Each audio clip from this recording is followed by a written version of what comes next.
What are you holding on to that is actually quietly holding on to you?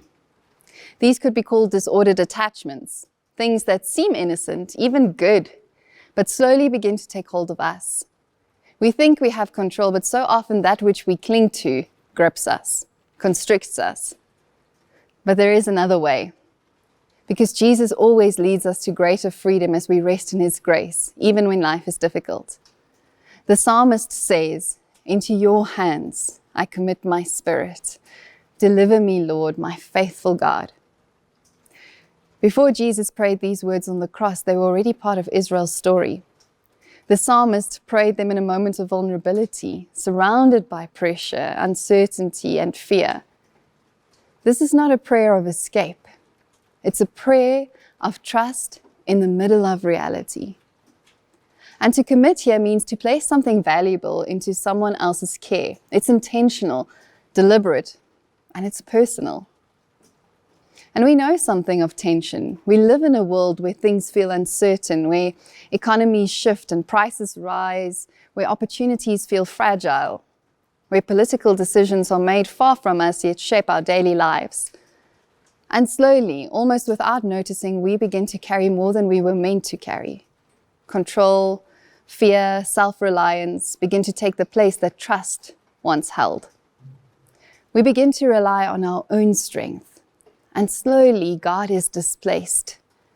We hold tighter, we plan more anxiously, we try to secure what feels uncertain, not because we are faithless, but because we are human. But consider this.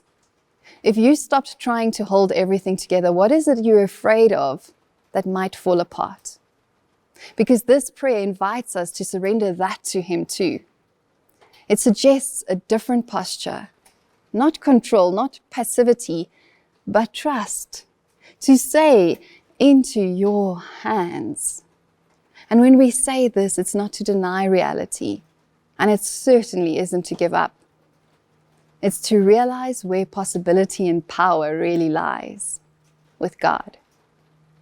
A quiet equanimity begins to form not because circumstances are stable, but because God is. And we're no longer held together by outcomes, but by the one who holds us. Take a quiet moment today and sit with open hands. Name one area where you are going through something difficult, or perhaps feel uncertainty or anxiety. Perhaps it's around provision, or work, or the future, or a certain choice you have to make.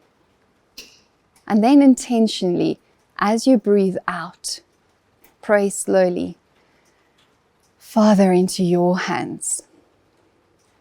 And notice the difference between holding tightly and being held. And then return to this prayer throughout the day, especially when anxiety rises.